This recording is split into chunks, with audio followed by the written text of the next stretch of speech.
ಕರ್ತನಲ್ಲಿ ನನ್ನ ಆತ್ಮೀಯ ಸ್ನೇಹಿತರೆ, ಈ ದಿನದಲ್ಲಿ ಎಲ್ಲರೂ ಕೂಡ ನೂತನ ಒಂದು ದಿನಕ್ಕಾಗಿ ಕಾಯ್ತಾ ಇದ್ದೀರಿ. ಹೇಗೇನೆಲ್ಲ ನನ್ನ ಆಶೀರ್ವಾದ ಇರುತ್ತೆ ಅಂತ ಅಂದ್ಕೊಂಡಿದ್ದೀರಿ ಅಲ್ವಾ? ಆದರೆ ದೇವರು ನಮ್ಮ ಜೀವಿತದಲ್ಲಿ ಆತನೂ ಕೂಡ ಒಂದು ದೊಡ್ಡ ಪ್ಲಾನ್ಗಳನ್ನು ಮಾಡಿಕೊಂಡಿದ್ದಾರೆ. ಕರ್ತನು ಪ್ರತಿಯೊಬ್ಬವರು ನೋಡುವಾಗ ನಾನು ಅವರನ್ನು ಆಶೀರ್ವಾದ ಮಾಡಲೇಬೇಕು ಎಂಬ ಆಲೋಚನೆಯಿಂದಲೇ ನಮ್ಮನ್ನು ನೋಡ್ತಾರೆ ಪ್ರಿಯರೇ.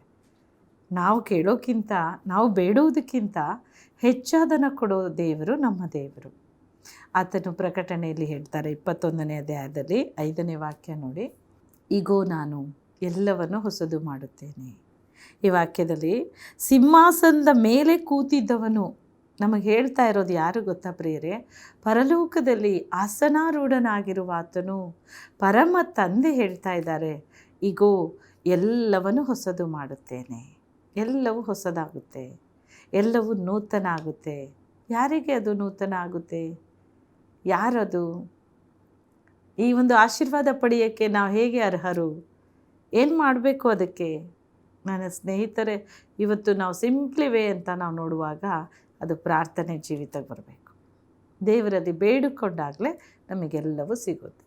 ಮತ್ತಾಯ 7:7 ದೇವರು ಹೇಳಿದರು, ಬೇಡಿಕೊಳ್ಳ್ರಿ ನಿಮಗೆ ಸಿಗೋದು. ನೀವು ಹುಡುಕ್ತೀರಾ, ಅದು ಸಿಗುತ್ತೆ.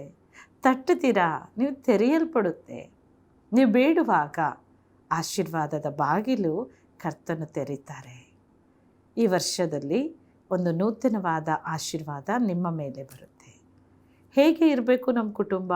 ಈ ಹೊಸ ವರ್ಷದಲ್ಲಿ ಏನೆಲ್ಲ ಸಮಸ್ಯೆಗಳು ಹುಟ್ಟಬೋದು, ಏನೆಲ್ಲ ರೋಗಗಳು, ಅನೇಕ ಪ್ರವಾದನೆಗಳಾಗ್ತಾ ಇದೆ, ಅದೆಲ್ಲ ಕೇಳಿದಾಗ ಶಾಕ್ ಆಗ್ತಾ ಇರ್ಬೋದು. ಆದರೆ ದೇವರು ಹೇಳ್ತಾರೆ, ಯೆಹೋವನ ಜನರೇ, ಯೆಹೋವನಲ್ಲಿ ಭಯಭಕ್ತಿ ಉಳ್ಳವರಾಗಿರಿ. ಯೆಹೋವನಲ್ಲಿ ಭಯ ಭಕ್ತಿ ಉಳ್ಳವರಿಗೆ ಯಾವ ಕೊರತೆಯೂ ಇರೋದಿಲ್ಲ. ಕೀರ್ತನೆ 34:9. ದೇವರಲ್ಲಿ ಭಯ ಭಕ್ತಿಯಿಂದಿದ್ದರೆ ಸಾಕು. ಹೇಗೆ? ಅಂತ್ಯ ದಿನದಲ್ಲಿ ಯಾವುದಕ್ಕೂ ತಲೆ ಕೆಡಿಸ್ಕೊಂಡಲ್ಲೇ ಇದ್ದಿದ್ದಂಥ ಕುಟುಂಬ ನೋಡ್ತೇವೆ. ಅದು ನೋಹನ ಕುಟುಂಬ. ನೋಹನ ಕುಟುಂಬ ತನ್ನ ಪಾಡಿಗೆ ತಾನು ದೇವರನ್ನು ಆತುಕೊಂಡಿದ್ರು. ಆ ಕುಟುಂಬವೆಲ್ಲ ನೀತಿವಂತನಾಗಿದ್ದ ನೋಹ ತನ್ನ ಮಕ್ಕಳನ್ನು ನೀತಿವಂತರನ್ನಾಗಿ ಮಾಡಿಕೊಂಡ. ತನ್ನ ಕುಟುಂಬದಲ್ಲಿರೋ ಸೊಸೆಯನ್ನು, ತನ್ನ ಹೆಂಡತಿಯನ್ನು, ಅವರು 8 ಜನರು ಕೂಡ ಒಂದು ನೀತಿವಂತರಾಗಿ ಒಂದು ಪರಿಶುದ್ಧ ಕುಟುಂಬವಾಗಿ ಜೀವಿಸಿದರು. ಆ ರೀತಿಯವರು ಕುಟುಂಬವಾಗಿ ಅವರು ಕರ್ತನನ್ನು ಆರಾಧಿಸಿ ಭಯಭಕ್ತಿಯಿಂದ ನಡೆದುಕೊಳ್ಳುವಾಗ ಅವರಿಗೆ ಯಾವ ಕೊರತೆ ಬರಲಿಲ್ಲ. ಅವರು ಯಾವ ಸಂಕಷ್ಟಕ್ಕೂ ಬೀಳಲಿಲ್ಲ. ಯಾವ ಕೊರತೆ ಎಂಬುದೇ ಅವರು ಅನುಭವಿಸಲಿಲ್ಲ. ದೇವರು ಅವರಿಗೆ ಹುದುವಾಗಿ ಎಲ್ಲವನ್ನು ಒದಗಿಸಿಕೊಟ್ರು. ಪ್ರಳಯವಾದರೂ ಅವರ ಕುಟುಂಬ ನಿಶ್ಚಿಂತೆಯಿಂದ ಇತ್ತು. ಯಾಕೆ ಅಂದರೆ ಅವರು ಕರ್ತನನ್ನೇ ಆತುಕೊಂಡಿದ್ರು. ದೇವರು ಹೇಳಿದಂತೆಯೇ ಕೇಳಿದರು. ದೇವರು ಏನು ಹೇಳ್ತಾರೋ ಆ ವಾಕ್ಯ ತಕ್ಕಂತೆ ಇವರು ನಡೀತಾ ಹೋದರು. ನಾವೇ ಕಟ್ರಿ, ನಾವೇ ಕಟ್ತಾ ಇದ್ದರು. ನಾವೇ ಒಳಗೆ ಸೇರ್ರಿ, ನಾವೇ ಒಳಗೆ ಸೇರಿಕೊಂಡ್ರು. ಎಲ್ಲರೂ ಕೂಡ ಸೇರಿಕೊಳ್ಳ್ರಿ. ಅವರ ಕುಟುಂಬ ಎಲ್ಲ ಸೇರಿಸ್ಕೊಂಡ ನೋಹ ಭಕ್ತಿಯಿಂದ ಅವರು ನಾವೇ ಒಳಗೆ ಸೇರಿಕೊಂಡು ದೇವರು ಅವರಿಗೇನು ಕೆಲಸ ಕೊಟ್ಟಿದ್ರು ಆ ಕೆಲಸಗಳನ್ನು ಮಾಡ್ತಾ ಸಂತೋಷವಾಗಿ ಜೀವಿಸ್ತಾ ಇದ್ರು. ಅದಕ್ಕೆ ನೋಹನ ಕುಟುಂಬ ನಿರ್ಭೀತಿಯಿಂದ ಇತ್ತು, ಸಂತೋಷವಾಗಿತ್ತು, ದೇವರ ಮಾತಿನಂತೆ ನಡೀತು, ದೇವರ ಕೆಲಸದಲ್ಲಿ ಅವರು ನಿರತರಾಗಿದ್ದರು. ಹಾಗೆ ನಾವು ಮಾಡಬೇಕಾದ ಕೆಲಸ ಪ್ರಿಯರೇ, ಹೊಸ ವರ್ಷದಲ್ಲಿ ಏನು ಆಪತ್ತಾಗುತ್ತೋ, ಏನು ಬರುತ್ತೋ ಗೊತ್ತಿಲ್ಲ. ಭಯಭೀತಿಗೆ, ಕಳವಳಕ್ಕೆ ನಿಮ್ಮ ಹೃದಯ ಕೊಡಬೇಡ್ರಿ. ಯೋಹಾನ 14:1 ವಾಕ್ಯ ದೇವರು ಹೇಳ್ತಾರೆ, ನಿನ್ನ ಹೃದಯ ಕಳವಳಗೊಳ್ಳದೇ ಇರಲಿ. ದೇವರನ್ನು ನಂಬಿರಿ, ನನ್ನನ್ನು ನಂಬಿರಿ. ಇದು ಕರ್ತನು ಕೊಡ್ತಾ ಇರೋ ವಾಗ್ದಾನ. ಅಂತ್ಯ ದಿನದಲ್ಲಿ ನಿನ್ನ ಪಾಡಿಗೆ ನಿನ್ನ ಪ್ರಾರ್ಥನೆಯಲ್ಲಿರು. ನಿನ್ನ ಕುಟುಂಬವನ್ನು ಶುದ್ಧಿ ಮಾಡ್ಕೊ, ಕುಟುಂಬಕ್ಕಾಗಿ ಪ್ರಾರ್ಥಿಸು, ಕುಟುಂಬವೆಲ್ಲ ಸರಿಪಡಿಸ್ಕೊ. ದೇವರೇ, ನನ್ನ ಕುಟುಂಬ ರಕ್ಷಣೆಗೆ ಬರಬೇಕು, ಅವರು ರಕ್ಷಿಸಲ್ಪಡಬೇಕು, ಎಲ್ಲರೂ ನಾವೇ ಒಳಗೆ ಸೇರಬೇಕು, ಎಲ್ಲರೂ ನಿನ್ನ ಆಲಯದಲ್ಲಿ ಬಂದು ನಿನ್ನನ್ನು ಆರಾಧನೆ ಮಾಡಬೇಕು. ನಾವು ಹಾಗೆ ಪ್ರಾರ್ಥನೆ ಮಾಡ್ಕೊಳ್ಳಿ. ಹಾಗೆ ಕುಟುಂಬವೆಲ್ಲ ಶುದ್ಧರಾಗ್ರಿ. ಕುಟುಂಬ ಪ್ರಾರ್ಥನೆ, ಮುಂಜಾನೆ ಪ್ರಾರ್ಥನೆ. ನಾವೇನು ಮಾಡ್ತಾಯಿದ್ದೇವೋ ಗೊತ್ತಿಲ್ಲ, ನೀವು ಯಾವ ಸ್ಥಿತಿಗತಿಲಿದ್ದೀರೋ ಗೊತ್ತಿಲ್ಲ. ಆದರೆ ದೇವರ ಹತ್ರ ಬೇಡಿಕೊಳ್ಳದೆ ಹೊರತು ಯಾವುದೂ ಪಡೆಯೋಕ್ಕೆ ಸಾಧ್ಯ ಇಲ್ಲ. ಈ ಹೊಸ ವರ್ಷದಲ್ಲಿ ನಿಮಗೊಂದು ಉತ್ತಮವಾದ ಆಶೀರ್ವಾದ ಬರ್ತಾ ಇದೆ. ಅದು ಹೇಗೆ ಬರುತ್ತೆ?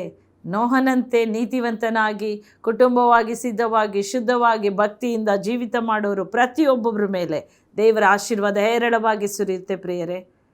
ದೇವರನ್ನೇ ಆತುಕೊಂಡವರನ್ನೇ ಎಂದೂ ಕೂಡ ಕರ್ತನ ಕೈ ಬಿಡೋದಿಲ್ಲ.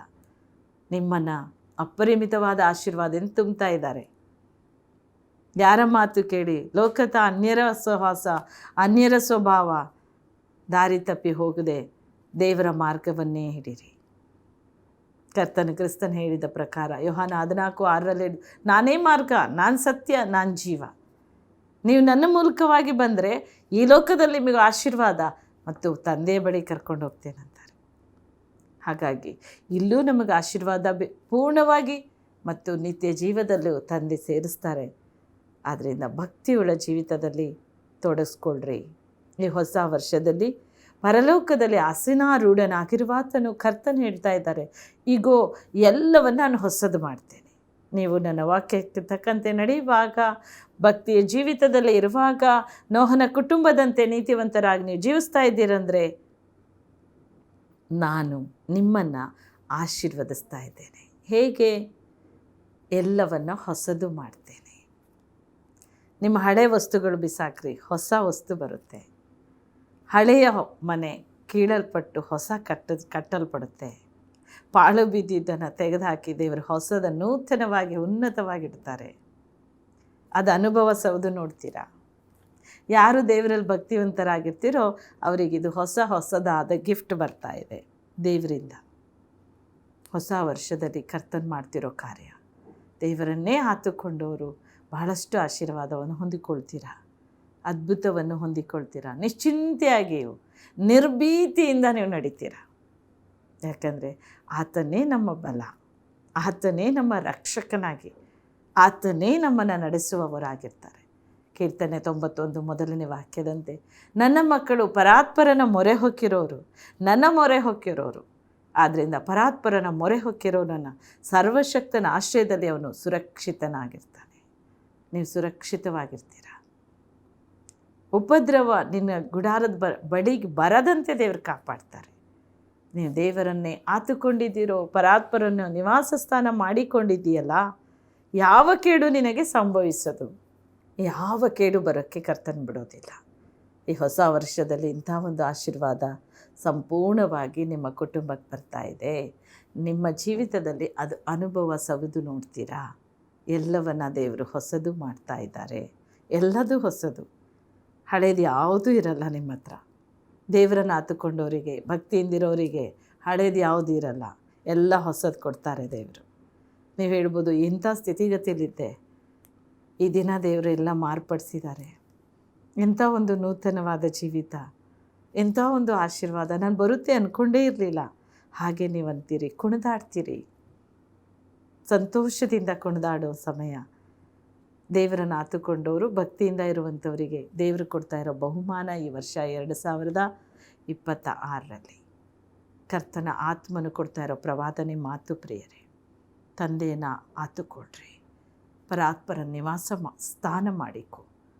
ಯಾವ ಕೇಡು ನಿನಗೆ ಸಂಭವಿಸಿದಂತೆ ದೇವರು ಕಾಪಾಡ್ತಾರೆ. ಉದ್ಧಾರ ಮೂಢರಿಂದ ಪಡವನಿಂದ ಬರೋದಿಲ್ಲ, ಅದು ದೇವರಿಂದ. ಇಷ್ಟು ದಿನ ನೀವು ಹೇಳ್ತಾ ಇರ್ಬೋದು, ನಾನು ದೇವ್ರ ಸೇವೆನೇ ಮಾಡಿದೆ, ದೇವ್ರ ಕೆಲಸನೇ ಮಾಡಿದೆ, ಎಷ್ಟೋ ಪ್ರಯಾಸಪಟ್ಟೆ, ಯಾಕಪ್ಪ ನನಗೆ ಆಶೀರ್ವಾದ ಬರಲಿಲ್ಲ ಅಂತ ಇದ್ದೀರೋ. ಪ್ರತಿದಿನ ನೀವು ಹೇಳೋಕ್ಕಿಂತ ಕೇಳೋಕ್ಕಿಂತ ಹೆಚ್ಚಾಗಿ ಪ್ರೇಯರ್ ಮಾಡ್ತೇನೆ, ಉಪವಾಸ ಮಾಡ್ತೇನೆ. ಭಕ್ತಿ ಎಲ್ಲೇ ಹೋದರೂ ದೇವರ ಭಯ ನನಗಿದೆ, ಭಯದಲ್ಲಿ ನಾನು ಯಾವ ಪಾಪಕ್ಕೂ ಹೋಗ್ತಾ ಇಲ್ಲ ಅಂತ ಹೇಳ್ತಾ ಇದ್ದೀರಾ.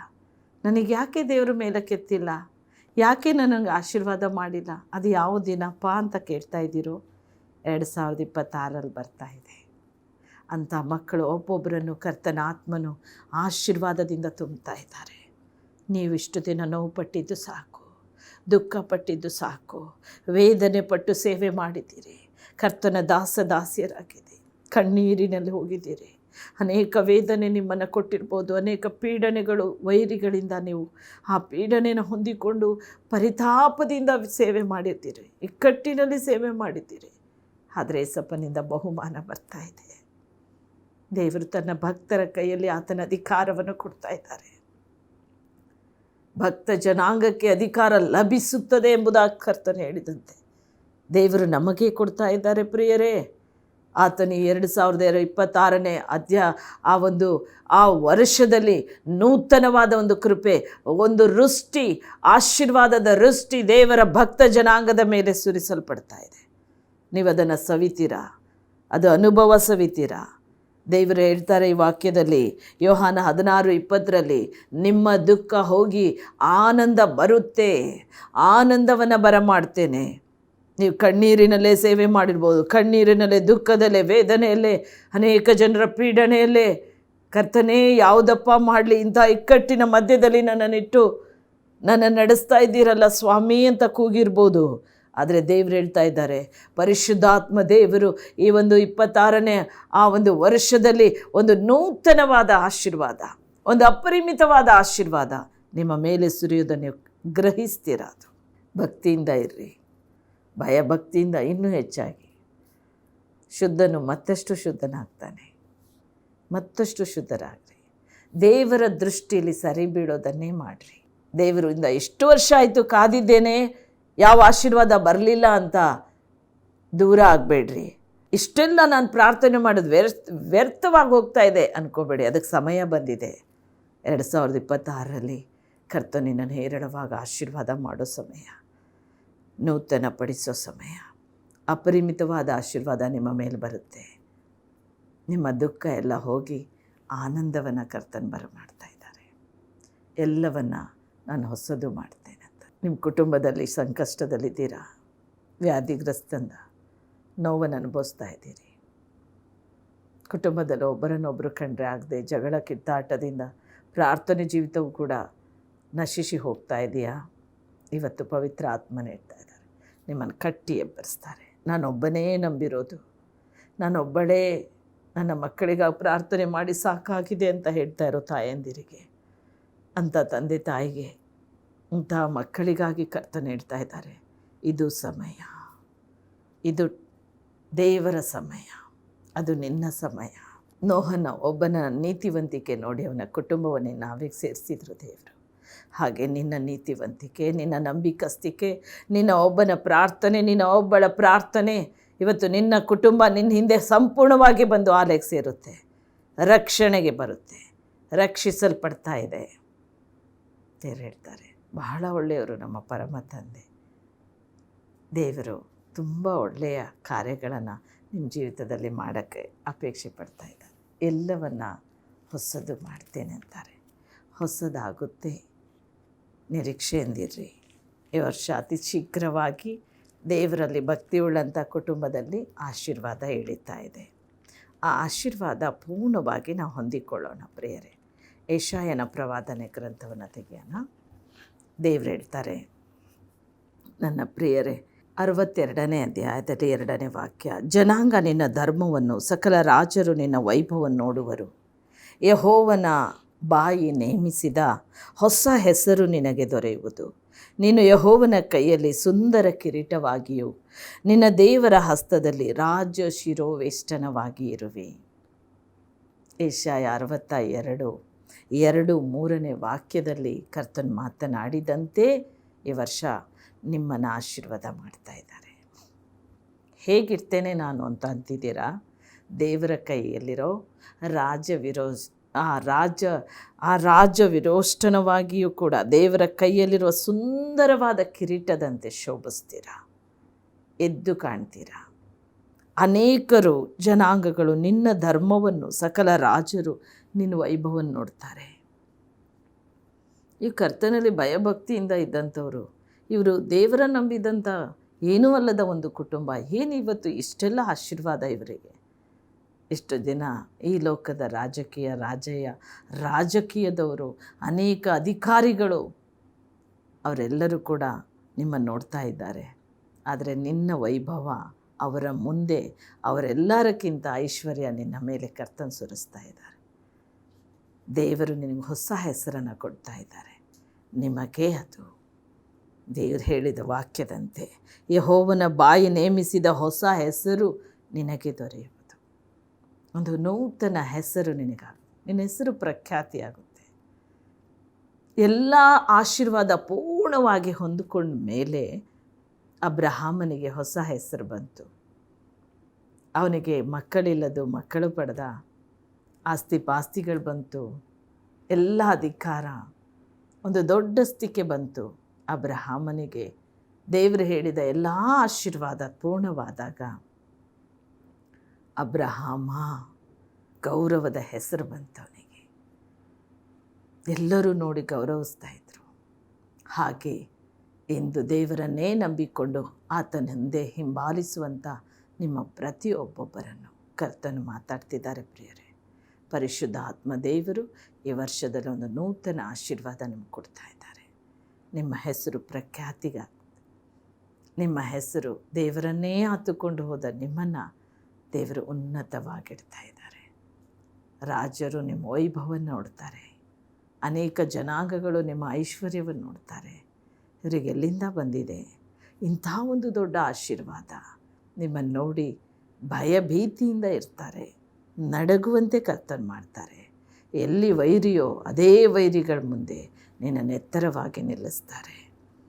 ಇದು ಕರ್ತನಲ್ಲಿ ಭಯಭಕ್ತಿ ಉಳ್ಳ ಕುಟುಂಬಕ್ಕೆ ದೇವರು ಕೊಡ್ತಾ ಇರುವಂಥ ಆಶೀರ್ವಾದ. ಆದ್ದರಿಂದ ಭಕ್ತಿ ಉಳ್ಳವರಾಗ್ರಿ, ಇನ್ನೂ ಹೆಚ್ಚಾಗಿ ಪರಿಶುದ್ಧತ್ವ, ಭಯ ಭಕ್ತಿ ಇನ್ನೂ ಹೆಚ್ಚಾಗಲಿ. ಆಶೀರ್ವಾದದ ಮಳೆ ನಿಮ್ಮ ಮೇಲೆ ಸುರಿಸೋದು, ಕರ್ತನ ಕೃಪೆ ಇಳಿಯೋದು ನೀವು ಗ್ರಹಿಸಿ ನೋಡ್ತೀರಾ. ಅಪರಿಮಿತವಾದ ಆಶೀರ್ವಾದ ನಿಮ್ಮ ಮೇಲೆ ಬರ್ತಾ ಇದೆ. ದೇವರು ಹೇಳಿದಂತೆ ಯೋಹಾನ 16:20 ವಾಕ್ಯದಂತೆ ನಿಮ್ಮ ದುಃಖ ಎಲ್ಲ ಹೋಗಿ ಆನಂದ ಬರುವುದು. ನಿಮ್ಮ ದುಃಖ ಹೋಗುತ್ತೆ. ಇಷ್ಟು ದಿನ ನೀವು ಪಟ್ಟ ಪ್ರಯಾಸ, ದುಃಖ, ಕಣ್ಣೀರು ಇದನ್ನು ಕರ್ತನು ಒರೆಸಿ ಬಿಡ್ತಾರೆ. ನಿನ್ನ ಮುಖದ ಮೇಲಿನ ಕಣ್ಣೀರನ್ನು ಒರೆಸಿ ಬಿಡುವೆನು ಅಂತಾರೆ ದೇವರು. ಎಸ್ತೇರ್ ಒಂದು ಚಾಕರಿಯವಳಾಗಿ ಅಲ್ಲ, ಕೆಲಸದವಳಾಗಿ ಅಲ್ಲ, ದೇವರ ಕಣ್ಣು ಅವಳನ್ನು ನೋಡ್ತಾ ಇತ್ತು ಒಂದು ರಾಣಿಯಾಗಿ. ಎಸ್ತೇರ್ ಒಬ್ಬ ಕೆಲಸ ಮಾಡಿ ಕೂಲಿ ಮಾಡಿಕೊಂಡು ತಿನ್ನುವಂಥ ಒಬ್ಬ ಮಗಳಾಗಿ ದೇವರು ನೋಡ್ತಾ ಇರಲಿಲ್ಲ ಅವಳನ್ನು. ದೇವರ ದೃಷ್ಟಿನೇ ಬೇರೆ ಇತ್ತು. ಅವಳನ್ನು ದೇವರು ಹೆಂಡತಿ. ಅವಳನ್ನು ನೋಡುವಾಗ ಕರ್ತನು ರಾಣಿಯ ಸ್ಥಾನದಲ್ಲಿ ನೋಡಿದರು. ಆ ಗೌರವ ಮಾನದಲ್ಲಿ ಅವಳನ್ನು ಇಟ್ಟರು.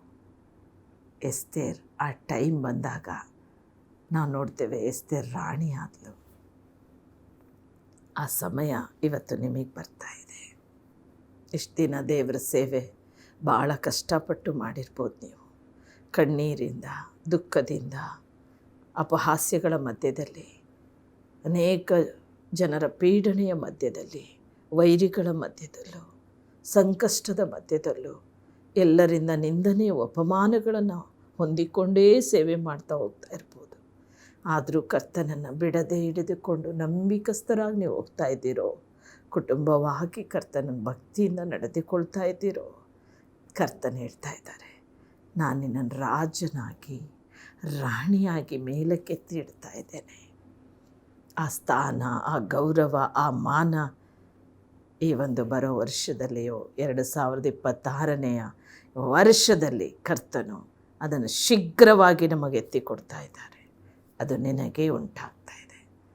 ದೇವರ ಆತ್ಮನ ಹೇಳ್ತಾ ಇದ್ದಾರೆ ಪ್ರಿಯರೇ, ಎಲ್ಲವನ್ನು ಹೊಸದು ಮಾಡ್ತಾ ಇದ್ದಾರೆ. ಯಾವುದು ನೋಡಿಲ್ಲ ಅದು ದೇವ್ರು ಕೊಡ್ತಾರೆ. ಯಾವುದು ಹುಟ್ಟಿಲ್ಲ ದೇವರು ಅದನ್ನು ಉಡಿಸ್ತಾರೆ. ಯಾವ ಅನ್ನಪಾನಗಳು ನೀವು ತಿಂದಿಲ್ಲ ಅದನ್ನು ತಿನ್ನಿಸ್ತಾರೆ. ಯಾವ ವೆಹಿಕಲಲ್ಲಿ ಓಡಾಡಿಲ್ಲ ಅದನ್ನು ದೇವರು ನಿಮ್ಮನ್ನೇ ಕುರಿತು ಹೇಳ್ತಾ ಇದ್ದಾರೆ. ಆದರೆ ನೀನು ಓಡಾಡ್ತೀಯ ಸಂತೋಷವಾಗಿ, ನಿನ್ನ ಕುಟುಂಬವಾಗಿ ಕರ್ತನನ್ನು ಘನಪಡಿಸ್ತಾನೇ ಇರು, ಪ್ರಾರ್ಥಿಸ್ತಾನೇ ಇರು. ಈ ಸಂತೋಷ ನಿಮ್ಮ ಹೃದಯದಲ್ಲಿಂದು ತುಂಬ್ತಾ ಇದೆ. ಪರಿಶುದ್ಧ ಆತ್ಮದೇವರು ನನ್ನನ್ನು ಕರೆದಾಗ ಸೇವೆಗೆ ಒಂದು ಮಾತು ಹೇಳಿದರು, ದೇವಕ್ಕಿ ನೀನು ಅಲ್ಲಿ ಇಲ್ಲಿ ಕೆಲಸಕ್ಕೆ ಹೋಗೋದು ಬೇಡ, ನೀನು ನನ್ನ ಸೇವೆನೇ ಮಾಡಬೇಕು. ನಾನಂದೆ ದೇವರಿಗೆ, ತಿರುಗಿ ನಾನು ನನ್ನ ಮನಸ್ಸಲ್ಲಿ ಹೇಳ್ಕೊತಾ ಇದ್ದೆ. ಪ್ರವಾದನೆ ಆಗ್ತಾ ಇರೋ ಸಮಯದಲ್ಲಿ ನಾನು ಅಂದ್ಕೊತಿದ್ದೆ, ದೇವರೇ ಇಷ್ಟು ಓದ್ಕೊಂಡು ಸುಮ್ಮನೆ ಮನೇಲಿ ಕೂತ್ಕೋ, ನನ್ನ ಸೇವೆ ಮಾಡು ಅಂತ. ಈ ಸೇವೆಯಲ್ಲಿ ಏನಿದೆ? ಅಂಥದ್ದು ಏನಿದೆ ಈ ಸೇವೆಯಲ್ಲಿ? ಒಬ್ರಿಗೆ ಹೋಗ್ತೀವಿ, ಸುವಾರ್ತೆ ಹೇಳ್ತೀವಿ, ಒಬ್ರಿಗಾಗಿ ಪ್ರೇಯರ್ ಮಾಡ್ತೀವಿ, ಇಷ್ಟೇ ತಾನೇ. ಇದು ದೊಡ್ಡ ಕೆಲಸ ಏನಲ್ಲ. ನಾನು ಕೆಲಸ ಮಾಡಿಕೊಂಡು ಮಾಡ್ತೀನಿ. ನನಗೆ ಕೆಲಸ ಬೇಕು, ಅದರಿಂದ ಸ್ವಲ್ಪ ದುಡಿಮೆ ತಂದು ನನ್ನ ಕುಟುಂಬನೂ ನಾನು ಚೆನ್ನಾಗಿ ನೋಡ್ಕೋಬೇಕು, ನಾನು ಚೆನ್ನಾಗಿರಬೇಕು. ಹಾಗೆ ಯೋಚನೆ ಮಾಡಿಕೊಂಡು ಮನಸ್ಸಲ್ಲಿ ಆಲೋಚನೆಯಿಂದ ದೇವರ ಪ್ರವಾದನೆ ಆಗ್ತಾ ಇದ್ದಂಗೆ ನನ್ನ ಮನಸ್ಸಲ್ಲಿ ನನ್ನ ಆಲೋಚನೆಯೇ ಈ ಥರ ಇತ್ತು. ಆದಾಗ ಮತ್ತೆ ಕರ್ತನ ನನ್ನ ಕುರಿತು ಗದ್ದರಿಸಿ ಒಂದಿನ ಹೇಳಿದರು, ದೇವಕ್ಕೆ ನೀನು ನನ್ನ ಸೇವೆನೇ ಮಾಡಬೇಕು ಫುಲ್ ಟೈಮ್. ಆ ದಿನವೇ ನಾನು ಏನೇನೆಲ್ಲ ಓದಿದ್ದೋ ಎಲ್ಲ ಸರ್ಟಿಫಿಕೇಟ್ ಎತ್ತಿ ಇಟ್ಬಿಟ್ಟೆ, ಲಾಕ್ ಮಾಡಿದೆ. ಅದ್ರ ಕಡೆ ನಾನಿನ್ನು ನೋಡಲ್ಲ. ದೇವರೇ, ನೀನು ಹೇಗೆ ನನ್ನನ್ನು ಉಪಯೋಗಿಸ್ತೀಯೋ ಗೊತ್ತಿಲ್ಲ, ಹೇಗೆ ಕರೆದಿದೆಯೋ ಗೊತ್ತಿಲ್ಲ, ನೀನೇನು ಕೆಲಸ ಕೊಡ್ತೀರೋ ಗೊತ್ತಿಲ್ಲ, ಅದನ್ನು ನಾನು ಮಾಡ್ತಾ ಹೋಗ್ತೇನೆ. ನಾನು ನನ್ನ ತಾಯಿ ಸಂತೋಷವಾಗಿ ಎಲ್ಲೆಲ್ಲೂ ಹೋಗಿ ಸುವಾರ್ತೆ ಸಾರ್ತಾ ಹೋದು. ರೋಗಿಗಳನ್ನು ಪ್ರಾರ್ಥಿಸ್ತಿದ್ದು, ರೋಗ ಸ್ವಸ್ಥತೆ ಕರ್ತನ ಕೊಟ್ಟರು. ದೊಡ್ಡ ದೊಡ್ಡ ಅದ್ಭುತ ಕಾರ್ಯಗಳು. ನಮ್ಮ ಸೇವೆ ಪ್ರಾರಂಭ ಆಯಿತು, ಸಭೆ ಕಟ್ಟಲ್ಪಡ್ತು, ಅನೇಕ ಆತ್ಮಗಳು ಕರ್ತನಿಗೆ ಆದಾಯ ಮಾಡಿತು. ದೇವರು ಅದರಲ್ಲಿ ನನ್ನನ್ನು ಉನ್ನತ ಉನ್ನತ ಉನ್ನತ ಸ್ಥಾನ ಗೌರವ ತಗೊಂಬಂದರು. ಇಂದು ಅಪರಿಮಿತವಾದ ಸೇವೆ ಕರ್ತನ ಕೊಟ್ಟಿದ್ದಾರೆ.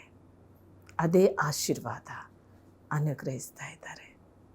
ಯಾವುದರಲ್ಲೂ ದೇವರು ನಮ್ಗೆ ಕೊರತೆ ಇಡದಂಗೆ ತಕ್ಕ ಸಮಯದಲ್ಲಿ ನನಗೆ ಏನು ಬೇಕಾಗಿದೆಯೋ ಅದು ಒದಗಿಸಿ ಕೊಡ್ತಾರೆ. ಈ ಆಶೀರ್ವಾದ ನನಗೂ ನಿಮಗೂ ಈ ವರ್ಷದಲ್ಲಿ ಸಂಪೂರ್ಣ ಆಗುವಂಥ ವರ್ಷ 2026. ಇಷ್ಟು ದಿನ ನಾವು ಕರ್ತನನ್ನು ಹಿಂಬಾಲಿಸಿಕೊಂಡು ಬಂದ ಮಕ್ಕಳು ಎಲ್ಲರನ್ನ ಕುರಿತು ಕರ್ತನ ಮಾತಾಡ್ತಿದ್ದಾರೆ. ನಿಮ್ಮನ್ನು ಎಲ್ಲರನ್ನ ಹೇರಳವಾಗಿ ಆಶೀರ್ವದಿಸ್ತಾರೆ. ನಮ್ಮ ದುಃಖ ಹೋಯಿತು, ಆನಂದ ಬರುತ್ತೆ. ಎಲ್ಲವನ್ನು ಹೊಸದು ಮಾಡ್ತಾರೆ ಕರ್ತನು, ಹೊಸತನ. ಆಶೀರ್ವಾದ ಹೊಂದಿಕೊಳ್ಳೋಣ ಪ್ರಾರ್ಥನೆಯಿಂದ. Thank you heavenly father. ಕರ್ತನೆ, ನೀನು ಕೊಂಡಾಡ್ತೇವೆ ಸ್ವಾಮಿ. ನೀನು ಕೊಟ್ಟಂಥ ಈ ವೇದವಾಕ್ಯಕ್ಕಾಗಿ ನೀನು ಸ್ತುತಿಸ್ತೇವೆ ಅಪ್ಪ. ಈ ನೂತನ ವರ್ಷದಲ್ಲಿ ನೀವು ಕೊಟ್ಟ ಇವೆಲ್ಲ ಆಶೀರ್ವಾದವನ್ನು, ನಿನ್ನ ಕೃಪೆಯನ್ನು ನಮ್ಮ ಮೇಲೆ ಸುರಿಸುವಾತನಾಗಿ ನೀನು ಮಾತನಾಡಿದ್ದಿ. ಅದಕ್ಕಾಗಿ ಸ್ತೋತ್ರ ಸ್ತೋತ್ರಮಪ್ಪ. ಎಲ್ಲವನ್ನ ನೀನು ಹೊಸದು ಮಾಡುವಾತನು. ಹೌದು ತಂದೆ, ನಿನ್ನನ್ನೇ ನಂಬಿಕೊಂಡು ಆತುಕೊಂಡು ಭಯಭಕ್ತಿಯಿಂದ ನಡೀತಾ ಇರೋಂಥ ಮಕ್ಕಳಿಗಾಗಿ ನಾನು ಪ್ರಾರ್ಥಿಸ್ತೇನೆ. ಎಷ್ಟು ದಿನ ಸ್ವಾಮಿ, ಈ ವರ್ಷದಲ್ಲಿ ಅವರಿಗೆ ಹೊಸತನ, ಹೊಸ ಕೃಪೆ, ಹೊಸ ಬಲ ಕೊಡು ತಂದೆ. ಹೊಸದಾದ ಕಾರ್ಯಗಳ ಮಾಡು. ಎಲ್ಲವನ್ನು ನಾನು ಹೊಸದು ಮಾಡುತ್ತೇನೆ ಎಂದ ದೇವನು. ಎಲ್ಲ ಹೊಸದಾಗಲಿ ಪ್ರಭು. ಆಶೀರ್ವದಿಸು ಅಯ್ಯ. ಯಾರಿಗೆ ಅಪ್ಪ ಮನೆಗಳು ಇಲ್ಲದೆ ಅಪ್ಪ ಬಾಡಿಗೆ ಮನೆಗಳಲ್ಲಿ ಕಷ್ಟಪಡ್ತಾ ಇರೋ ಒಂದೊಂದು ಮಕ್ಕಳಿದ್ದಾರೆ ತಂದೆ ಅಪ್ಪ, ಅವರಿಗಾಗಿ ನಾನು ಮೊರೆ ಇಡ್ತಾ ಇದ್ದೇನೆ. ನೂತನವಾದ ಗುಡಾರ ಕೊಡು. ಎಲ್ಲವೂ ಹುದುವಾಗಿ ಬರಲಿ, ಎಲ್ಲವೂ ಸ್ವಂತವಾಗಿ ಬರಲಿ. ಯಾವುದಕ್ಕಾಗಿ ಅವರು ಚಿಂತಿಸಿ ನಂದೇ ನನಗಿದೊಂದು ಆಶೀರ್ವಾದ ಮಾಡಪ್ಪ ಅಂತ ಕೇಳ್ತಾ ಇದ್ದಾರೋ ಕರ್ತನೆ, ಅದನ್ನು ಅನುಗ್ರಹಿಸು. ಇನ್ನೂ ಹೆಚ್ಚಾಗಿ ಕೊಡು ತಂದೆ. ಸಮೃದ್ಧಿ ವೃಷ್ಟಿ ಅವರ ಮೇಲೆ ಸುರಿಸಲ್ಪಡಲಿ. ಸಮೃದ್ಧಿ ವೃಷ್ಟಿ. ಎಷ್ಟು ದಿನ ಅವರ ಹೆಸರನ್ನು ಅನೇಕರು ಅವಮಾನಪಡಿಸಿದ್ದಾರೋ ಅದೇ ನಾಮವು ರಾಜನೇ ಮೇಲಕ್ಕೆತ್ತಲ್ಪಡಲಿ. ಗೌರವ ಮಾನ ಅವರಿಗೆ ಹುಡುಕಿಕೊಂಡು ಬರಲಿ. ಕರ್ತನೆ, ಆಶೀರ್ವದಿಸು. ಉನ್ನತ ಸ್ಥಾನ ಮಾನದಲ್ಲಿ ಅವರನ್ನು ಇಡು ದೇವನೇ, ಇಡು ಕರ್ತನೆ. ಅಬ್ರಹಾಮನ ಮೇಲೆ ಕೊಟ್ಟಂಥ ಆಶೀರ್ವಾದ ತಂದೆ, ಅನೇಕವಾದಂಥ ಅದ್ಭುತವಾದಂಥ ಆಶೀರ್ವಾದಗಳು, ಎಲ್ಲ ಸಕಲ ಆಶೀರ್ವಾದ ಈಗ ನನ್ನೊಂದಿಗೆ ಸೇರಿ ಪ್ರಾರ್ಥಿಸ್ತಾ ಇರೋ ಪ್ರತಿಯೊಬ್ಬೊಬ್ಬರ ಮೇಲೆ ಇಳಿಯಲಿ. ಈ ಒಂದು ನೂತನ ವರ್ಷದಲ್ಲಿ ನೂತನವಾಗಲಿ. ಎಲ್ಲ ಹೊಸತನ, ಹೊಸ ಕೃಪೆ, ಹೊಸ ಬಲ ಇಳಿಯಲಿ ದೇವನೇ. Bless lord. ತಂದೆ, ಆಶೀರ್ವದಿಸುವಯ್ಯ. ಅವರು ನಿನ್ನ ನಂಟಿಕೊಂಡೇ ಇದ್ದಾರೆ. ನಿನ್ನ ಭಯ ಭಕ್ತಿಯಿಂದ ನಡೀತಿದ್ದಾರಪ್ಪ ನಿನ್ನ ಮಕ್ಕಳು ಸ್ವಾಮಿ. ಕರ್ತನೆ, ನನ್ನದೆಲ್ಲ ನಿನ್ನದೇ ಎಂದು ಹೇಳಿದ ದೇವನು. ಹೌದಪ್ಪ, ನಿನ್ನದು ಎಲ್ಲವನ್ನು ಅವರಿಗೆ ಹುದುವಾಗಿ ಕೊಡು ಸ್ವಾಮಿ. ಏನು ನೋಡಿಲ್ವೋ ಅದನ್ನು ತೋರಿಸಯ್ಯ, ಯಾವುದು ಹುಟ್ಟಿಲ್ವೋ ಅದನ್ನು ಉಡಿಸೋ ಸ್ವಾಮಿ. ಯಾವುದು ಸ್ವಾಮಿ ಅನ್ನಪಾನಗಳು ಅವರನ್ನು ಸನ್ಮಾನಿಸೋ ಸ್ವಾಮಿ. ಅಪ್ಪ, ಯಾವ ಕಾರ್ಯಗಳಿಗಾಗಿ ಅಪ್ಪ ಕರ್ತನೆ ಎಷ್ಟೋ ತಡೆಗಳಿಂದ ಬೇಡಿ ಅದಕ್ಕಾಗಿ ಮಾರ್ಗ ತೆರೆಯದೆ ಕೂತಿದ್ದಾರೋ ಸ್ವಾಮಿಯಿಂದ ಅದು ಎಲ್ಲ ಮಾರ್ಗಗಳು ಸರಾಗವಾಗಲಿ ಕರ್ತನೆ. ಬೇಡಿದ್ದಕ್ಕಿಂತ ಹೆಚ್ಚಾದನ್ನು ಕೊಡೋ ದೇವರು ನೀನು. ಹುದುವಾಗಿ ಎಲ್ಲವೂ ಕೊಡು. ಆರೋಗ್ಯ ಎಲ್ಲವೂ ಆರೋಗ್ಯದಿಂದ ತುಂಬಿಸು. ನಿನ್ನ ಮಕ್ಕಳನ್ನು ಬಲಪಡಿಸು. ಪವಿತ್ರಾತ್ಮನೇ ಎಲ್ಲರ ಮೇಲಿನ ಅಭಿಷೇಕ ಹಿಡಿದು ಬಿಡಲಿ, ಈಗಲೇ ಆವರಿಸಿಕೊಳ್ಳಲಿ, ಆಳ್ವಿಕೆ ಮಾಡಲಿ ತಂದೆ. ನಿನ್ನ ಆತ್ಮ ಒಬ್ಬೊಬ್ಬರ ಮೇಲೆ ಇಳಿಯಲಿ ದೇವರೇ, ಇಳಿಯಲಿ ಕರ್ತನೆ. ಕುಟುಂಬವಾಗಿ ಭಯ ಭಕ್ತಿನಿಂದ ಆರಾಧಿಸೋರೆ ದೇಳಲಿ ರಾಜನೇ.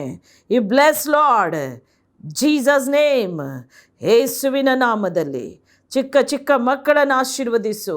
ಇಲ್ಲಿ ವ್ಯಾಧಿಗಳು ಕರ್ತನೆ, ಎಲ್ಲ ವ್ಯಾಧಿ ಪಿಚಾಚಿಯ ಬಿತ್ತುತ್ತಿರುವಂಥ ರಣಕಾಯಿಲೆಗಳು ಲಯವಾಗಲೇ ಯೇಸುವಿನ ರಕ್ತದಲ್ಲಿ ತಂದೆ. ಎಲ್ಲರ ಮೇಲಿನ ಪ್ರಸನ್ನತೆ ಹಿಡಿಯಲಿ ಅಪ್ಪ, ನಿನ್ನ ಪ್ರಸನ್ನತೆ ಆವರಿಸಿಕೊಳ್ಳಲಿ. Bless lord. ಆಶೀರ್ವದಿಸು ಅಯ್ಯ, ಈಗಲೇ ಆಶೀರ್ವಾದ ಹಿಡಿಯಲಿ ತಂದೆಯೇ. ಕರ್ತನೇ, ನೀನು ಆಶೀರ್ವದಿಸಿದ್ದಕ್ಕಾಗಿ ಸ್ತೋತ್ರಮಪ್ಪ, ಸ್ತೋತ್ರ ತಂದೆಯೇ. ನಿನಗೆ ಮಹಿಮೆ ಉಂಟಾಗಲಿ ಅಪ್ಪ. ಎಲ್ಲರ ಮೇಲಿನ ಆಶೀರ್ವಾದ ತುಂಬಿಸು. ಹೊಸ ವರ್ಷವು ಹೊಸ ಕಾರ್ಯವಾಗಲಿ. ಎಲ್ಲವನ್ನು ಹೊಸದು ಮಾಡುತ್ತೇನೆ ಎಂದಿದ್ದೀರಾ. ನೀ ಕೊಟ್ಟ ವಾಗ್ದಾನ ನೆರವೇರಲಿ. ಅವರ ಜೀವಿತದಲ್ಲಿ ಎಲ್ಲ ಹೊಸದಾಗಲಿ. ಯಾರ್ಯಾರಿಗೆ ಸಂತಾನ ಇಲ್ಲದೆ ಬೇಡ್ತಾ ಇದ್ದಾರೋ ಪುತ್ರ ಸಂತಾನವನ್ನು ದಯಪಾಲಿಸು. ಅವರ ಕುಟುಂಬ ಸಂತೋಷದಿಂದ ತುಂಬಲಿ, ಐಕ್ಯವಾಗಲಿ. ಕಲ್ವಾರಿ ಪ್ರೀತಿ ತುಂಬಲಿ ಸ್ವಾಮಿ. Bless Lord. ತಂದೆಯೇ, ನೀನು ಆಶೀರ್ವಾದ ಮಾಡಿದ್ದಕ್ಕಾಗಿ ವಂದನೆ ಸ್ವಾಮಿ. ನಿನಗೇ ಮಹಿಮೆಯಪ್ಪ. ಜೀವವುಳ್ಳ ಯೇಸುವಿನ ನಾಮದಲ್ಲಿ ಬೇಡಿಕೊಳ್ಳುತ್ತೆ ತಂದೆ. ಆಮೀನ್.